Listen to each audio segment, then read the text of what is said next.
But there you are, Vedi, the Kled coming through. I feel like initial glances, I prefer G2's comp just a little bit more. The main reason being, we here at the LEC love to inform our viewers through statistics. Isn't that right, Drakos? That is so true. Let's have a quick look at some of the all-time head-to-head history between these two teams, including the Mad Lions organization. You can see that the head-to-head all-time in terms of series is somewhat one-sided. Yes. But so far this year, hold that thought. Level 2 all in. This is the classic of the matchup. They're just going to fist fight for first blood for Jojo! reason, it means that the damage coming through from the E is heavily mitigated, and he's able to find the outplay. Jojo kicks off this series with first blood. And what we heard from the devs from Goldberg, he trusts Jojo to contain Caps. This might be a different story. All in on the bottom side. Alvaro still stepping up with a blinking health bar. Labrov quickly going to backstep. Missing pings when Jojopyun stepped up. They weren't quite sure where he had went, and they don't have information on Elyoya. Caps has to be careful, but there's Elyoya immediately flashing out. Stun is not going to connect. Nice backstep by Jojo. Caps now running him down. Ulti from Elyoya is a bit of a root, but they don't really have the damage to finish. Caps playing with confidence. Reposition quickly. Start moving into the bot river. SkewMond is in the area as well. Looks like G2's not going to give this one up without a fight. Supa has access to the flash. Alvaro maybe starting to retreat, but the hook didn't quite connect on the wall. Elyoya throwing his ulti down, but at most you can hope for a 50-50. Cassio blocking the path. Thank you for the leash, says G2, and now they want to keep the fight going. Knock from Labrov is there. He's going to be able to dash out just in the nick of the time. Elyoya, however, is not. The pullback on the feathers is perfect. Caps finding the stun on Jojo, who couldn't click fast enough. Fast flash coming out from Caps, and MKOI now retreating. Kled on the way. Runwarp's not taking anybody out. G2, it's at the end of the day, not a lot of people die, but they get the objective. They walk away, they get the kill on Elyoya, and they're feeling pretty good. The arrival. They chase them down, but MKOI to step away. You can see there, Hansama on the bottom of your screen in a fantastic position as Labrov. Root is there. Jojopyun taking a lot of damage. The exhaust coming in just in time. The counter exhaust coming out. But the redemption, Labrov! Oh, the item just seems to match the moment perfectly as he's ticking this one off well, but Supa untouched for now. Hansama tries to back step, but he doesn't quite have the damage to finish with the feathers. Supa, one more auto, will not get it done. Labrov standing. Down goes Hansama, but it's 3 dead. 2-4 the kill score. 1K gold lead in their favor. Elyoya trying to get something started on the bottom side. Broken Blade demounting, but with no one else there to do damage, he's taking his time. Stacking that Fury. Gromp body blocking a bit there as Myrwn maybe going to look for an angle, but he remounts, walks away. He's just unconcerned. Now it's Jojo who's in trouble. Cyclone coming down. Labrov looking for the chase forward, but Alvaro there to cover. Hook does connect on his SkewMond. Knock up now onto Labrov. He's going to try to back away as Jojo's laying down a bit of damage with the clone and a quick retreat. But the Caps has already got that turret in the top side thanks to the Rift Herald, so they're just going to try for a little bit more. Jojo needs to be careful. Knocked up, but I don't think G2 want to fall. Mid lane as well, because I noticed Elyoya hovering around, threatening a dive onto Hansama, but Hans is going to respect it. Alvaro gets knocked up. Supa.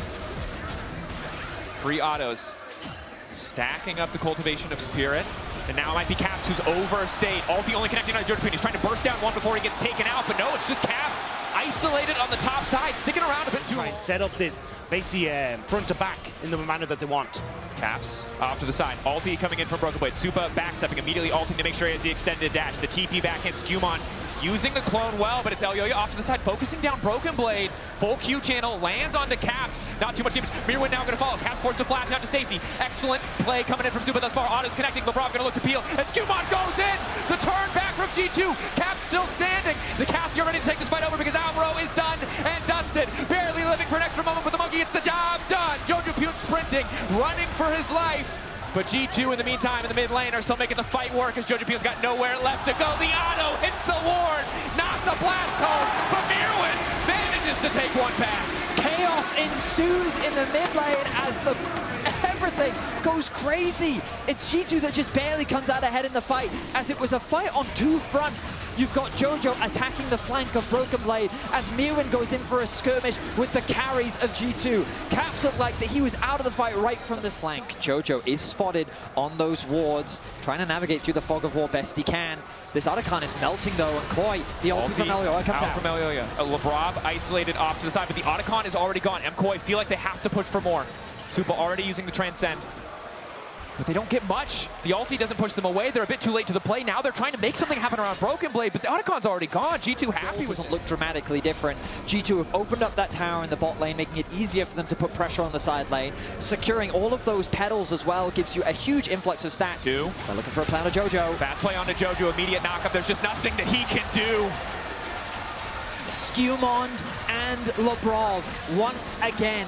The team up that G2 fans have been looking for all year is coming into full. Instead, they'll turn their attention towards the mid-tier 1. That is the Realm Warp gone. G2 now setting up position around the Baron. They have Cassio. G2 didn't invest any. They were just happy to send Labrov in, knew he had the dash away, cleanse to make sure even if he got locked up, he could escape off the back of it. And now G2 looking to set up. Looking to turn back onto Myrwn. Supa for now in a decent position to do damage, but has to respect the potential for Labrov to just force the fight. SkewMond going in, immediately going to get exhausted. Myrwn going into zombie form. Hansama isolated with Supa off to the side. They managed to zone him out of the fight. G2 with a quick 2 kills as they set their sights on Baron. Just like that, G2 find the picks, and they'll get the Baron off the back of it. That might have just blown this game open for G2 entirely.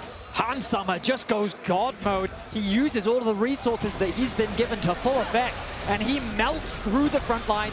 Myrwn doesn't stand a chance. The Baron now secured. G2 with full control over game 1. One more out for Jojo, but is it going to take him far enough? As SkewMond is on the chase with the red buff. Labrov here as well. Kled's coming into Jojo.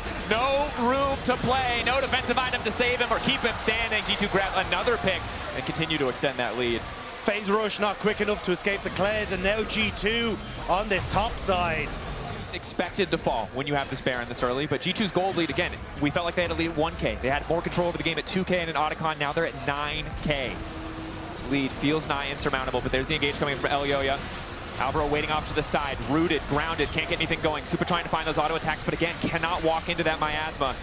MKOI hold the line. They have the redemption, but they can't approach the double cannon minions. It's a slow siege from G2, but they will break open the base of MKOI. The bot lane as well. The siege is continuing from Broken Blade. He has a wave that Myrwn is trying to stop, but now the rest of G2 have come to assist. Another tower is in their eyes. Pull back from Broken Blade is good.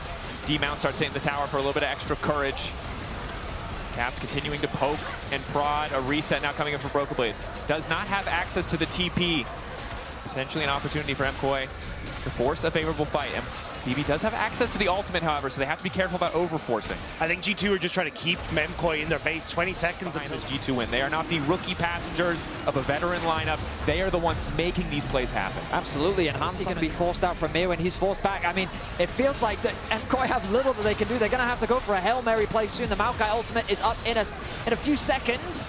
Herded back into the base. Platform from Jojopyun wants to get a bit more damage down, but Hansama is the one they need to worry about. Goes right back up into the sky. Will feel fine about that as they wrap around the Nexus to find the kills onto MKOI. Supa, though, the exhaust starting to fade away and still in a good position with the ulti, but his Cap's the other carry that he has to keep his eye on. It feels impossible for them to play this. They can't retreat to their base because Hansama is the bouncer to their own damn fountain in game 1. G2 took advantage, kept on pushing, and found first blood in the LEC Summer Finals.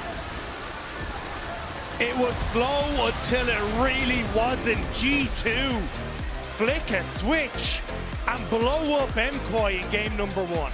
And all the way to the end, that jungle support held on to a perfect kill participation. SkewMond and Labrov, they've showed up today. Certainly have. What a way to start the series. Let's send it back over to the analyst desk. G2 has reversed the narrative already, striking down Movistar KOI in their own house. As I welcome you back to the Marriott Bonvoy analyst desk.